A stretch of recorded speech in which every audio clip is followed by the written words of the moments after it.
Ini apa? Oh, jangan katakan wallahu alam ya. Ini botol haramain isinya air. Baik.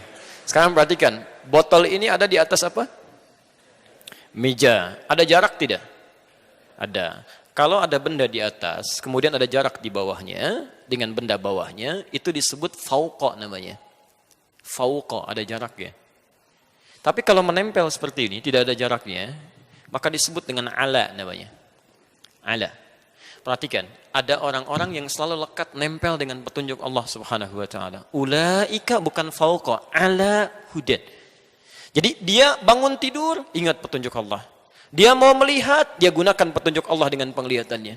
Dia mau duduk, ingat dengan Allah. Dia mau makan, ingat dengan Allah. Orang-orang yang selalu lekat dengan petunjuk Allah, itu dijamin. Lihat ujung ayatnya. Wa ulaika humul muflihun. Kami pastikan orang-orang itu pasti bahagia dalam kehidupannya. Ada orang-orang yang di rumah tangganya ingat dengan Allah. Pekerjaannya ingat dengan Allah. Bahkan dari berdirinya, duduknya sampai tidurnya, tidak ada yang diingat kecuali Allah Subhanahu wa taala. Berita baik ya. Sejak Nabi Adam diturunkan, diberikan petunjuk. Disebut apa tadi petunjuknya?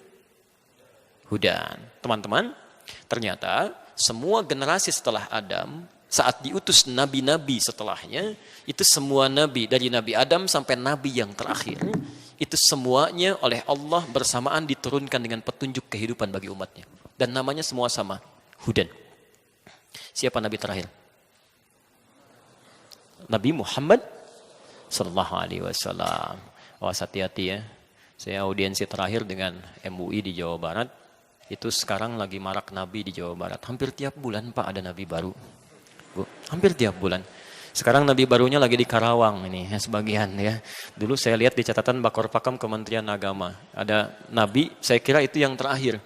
Perbatasan Jawa dengan Sunda, Cirebon ke sana. Ya, bikin ajarannya Jasun namanya, Jawa Sunda. Nabinya Tugimin. Saya kira selesai gitu kan. Ternyata pindah ke beberapa tempat yang baik. Lihat, nabi terakhir Nabi Muhammad sallallahu alaihi wasallam. Dari mulai Nabi Adam sampai Nabi Muhammad, ternyata semua nabi dan rasul ketika diutus oleh Allah membimbing umatnya, itu semuanya membawa hudan. Silakan Anda urutkan ya. Saya beri contoh. Muhammad bin Abdullah, bin Abdul Muttalib, bin Hashim, bin Abdul Manaf, bin Qusay, bin Murrah, bin Kilab, bin Ka'ab, bin Ghalib, bin Fihir, bin Malik, bin Nadar, bin Kinana, bin Khuzaimah, bin Mudrikah, bin Ilyas alaihissalam, bin Nizar, bin Mudar, bin Ma'ad, bin Adnan, bin Addi, bin Adri, bin Muqawwam, bin Nahur, bin Tarih, bin Ya'rub, bin Yasjub, bin Nabit, bin Ismail alaihissalam, bin Ibrahim alaihissalam, bin Adhar, atau bin Nahur, bin Abir, bin Kinan, bin Arfakhshad, bin Sam, bin Nuh alaihissalam, bin Mihlail, Matushala, bin Kinan, bin Anwas, bin Thith, bin Adam alaihissalam. Sampai ke Nabi Muhammad yang terakhir, turun firman Allah Subhanahu wa taala di Quran surah kedua Al-Baqarah ayat 185. Posisi paling kiri di pertengahan. Lihat kalimatnya. Syahrul Ramadan alladzi unzila fihil Quran. Setelah itu hudal linnas. Khusus untuk nabi terakhir, rasul terakhir, umat terakhir, kami turunkan petunjuk spesial yang semua kebutuhan hidup dan solusinya ada di situ, Pak. Jadi teman-teman, semua aktivitas kehidupan kita dari sebelum lahir sampai wafat, petunjuknya ada di situ semua. Disebut Al-Quran. Ya. Kata Allah bukan hanya untuk orang Islam, tapi linnas, kalimat annas disebutkan 241 kali dalam Al-Quran. Jadi jangankan orang Islam, non-Muslim pun kalau mengambil petunjuk dari Quran, itu bisa dapat manfaat. Apalagi orang Islam. Ya.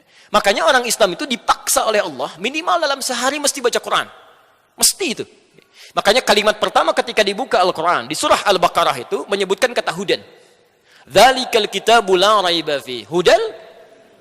Siapa al-muttaqin ini? Ayat ketiganya, alladzina yu'minuna bil ghaib wa yuqimunas shalah. Yaitu bagi orang yang telah merasa beriman kepada Allah, lalu dia aplikasikan imannya dengan menunaikan amal saleh. Amal saleh pertama salat. Bukankah saat salat Anda baca Quran? Nanti dalam fikih salat, ya, agak jauh sebentar ya. Dalam fikih salat, sebetulnya saat kita baca Quran, khususnya surah-surah yang kita baca setelah Al-Fatihah itu, yang paling diutamakan bukan baca surat pilihan, bukan. Tapi memilih surat yang sesuai dengan kebutuhan hidup kita. Saya beri contoh misal, Anda sedang bekerja, tiba-tiba ada kesulitan di pekerjaan. Anda sholat setelah baca Al-Fatihah, pilih ayat surat yang sesuai kebutuhan Anda. Quran surah 17 misalnya, ayat 79 sampai 81. Karena semua hidup kita ada di situ, termasuk ayat rumah tangga. Nanti kita akan keluarkan. Saya baca cepat, tapi antum gak usah tulis ya. Baca cepat, saya beri gambaran misal. Saat kita sebelum dilahirkan, dalam kandungan ibundanya, bagaimana supaya kandungannya itu lancar. Kemudian persalinannya berjalan dengan nyaman. Doa-doa mengalir dengan baiknya. Quran surah ke-7 ayat 189. Ketika dilahirkan, bagaimana supaya caranya ASI-nya bisa mengalir dengan lancar. Suami istri yang baru mendapatkan anak tidak sibuk dan gelisah bagaimana cara menunaikan tugas ayah dan ibu pertama kalinya. Quran surah ke-2 Al-Baqarah ayat 233, posisi paling kanan sebelah bawah. Setelah 2 tahun disusui, dari 2 tahun sampai dengan menjelang balik, bagaimana cara memberikan pendidikan dininya supaya dekat dengan Allah, taat pada kedua orang tuanya, gemar bergaul dengan teman-teman di sekitarnya, akhlaknya bagus. Quran surah ke-31 ayat 13 sampai dengan 19-nya. Dia mulai belajar bagaimana supaya cepat menangkap pelajarannya, sulit untuk melupakannya, ada keberkahan dalam pelajarannya. Quran surah 9 ayat 122, posisi paling kiri sebelah bawah. Bagaimana saat dia menangkap pelajaran, dia dapat prestasi juga. Quran surah ke-58 ayat ke-11-nya. Tiba-tiba dalam dia bergaul, naik lagi, naik sampai naik ke kampus, menemukan teman-teman dalam bergaul, bagaimana supaya tidak terjebak dalam pergaulan bebas yang tidak menyenangkan. Quran surah 49 ayat ke-13-nya. Tapi kalau ada yang suka, bagaimana cara ta'aruf dan melamarnya? Quran surah yang keempat ayat keempatnya. Kalau menikah, Quran surah 30 ayat ke-21-nya. Dari pernikahan ini kemudian bagaimana cara membagi tugas sebagai pasangan pemula supaya tidak kebingungan menjalani rumah tangganya. Quran surah keempat ayat 34-nya. Apa tugas seorang lelaki dalam mencari nafkahnya? Bagaimana caranya? Quran surah kedua ayat 168 itu yang paling standar. Kalau Anda baru bergerak, rezekinya sudah datang. Quran surah kedua ayat 172. Kalau Anda belum bergerak, rezekinya sudah mendatangi Anda. Quran surah ke-7 ayat ke-96-nya.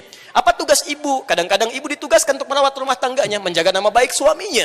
Quran surah keempat ayat 34-nya. Kalau sudah lahir anak, bagaimana merawatnya? Kadang-kadang tidak mudah merawat mereka. Ada perkataan yang tidak menyenangkan sampai berkata, jangan khawatir. Quran surah ke-17 ayat ke-23-nya.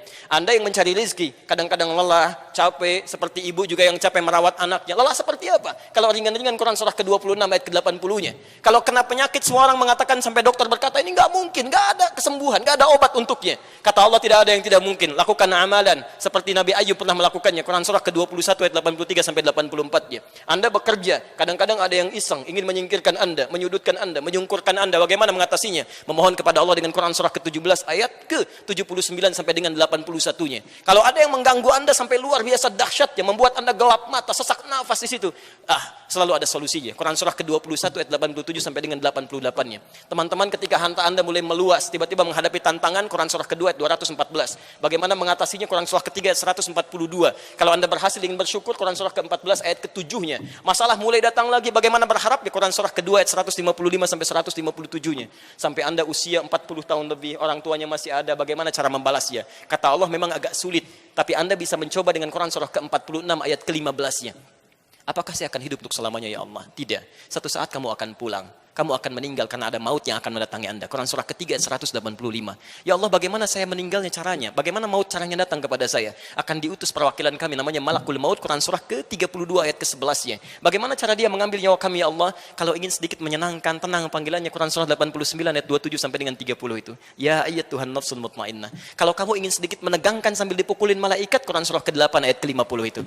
Ya Allah, saya telah belajar suasana malam pertama di alam dunia. Bagaimana suasana malam pertama di alam kubur supaya saya bisa siap-siap? Silahkan lihat Quran surah ketiga ayat 169 sampai 171-nya. Ya Allah, apakah siksa kubur juga ada? Kalau pengen nyobain silahkan. Quran surah ke-40 ayat 45 sampai 46 sampai 47-nya. Ya Allah, bagaimana saat dibangkitkan nanti? Ada orang dibangkitkan langsung melihat Allah tanpa jeda, bahkan tanpa hijabnya, langsung melihat Allah sampai gembira, berbinar-binar wajahnya. Quran surah 75 ayat ke-22 sampai 23. Tapi ada orang juga yang dimintakan oleh Allah nggak perlu repot memikirkan hisab karena dia akan masuk neraka tanpa hisab. Quran surah ke-18 ayat 100 sampai dengan 101-nya. Ya Allah, kira-kira di surga seperti apa nikmatnya? Nggak perlu, itu nggak perlu. Jangan sampai dibayangkan karena tidak bisa dilihat, tidak bisa didengar, tidak terlukiskan. Tapi kalau kamu ingin mendengar informasi dari kami, ada surga yang paling indah bersama Rasulullah. Ikuti sunnahnya. Quran surah ketiga ayat 31. Tingkat surga kedua yang semuanya diberikan oleh Allah di taman surga. Quran surah ke-51 ayat 15 sampai ayat 23-nya. Ada surga yang tingkat ketiga, luasnya seluas langit dan bumi. Anda mau aktivitas jungkir balik silahkan, nggak akan sampai ke ujungnya. Quran surah ketiga ayat 133 sampai 134. Bahkan ada surga kelas ekonomi yang saking indahnya nggak pernah dilihat oleh mata, terdengar oleh telinga, bahkan tidak terbayangkan dalam benak kita, dan keindahannya tak terlukiskan. Quran surah kedua ayat ke-25 itu semuanya ada.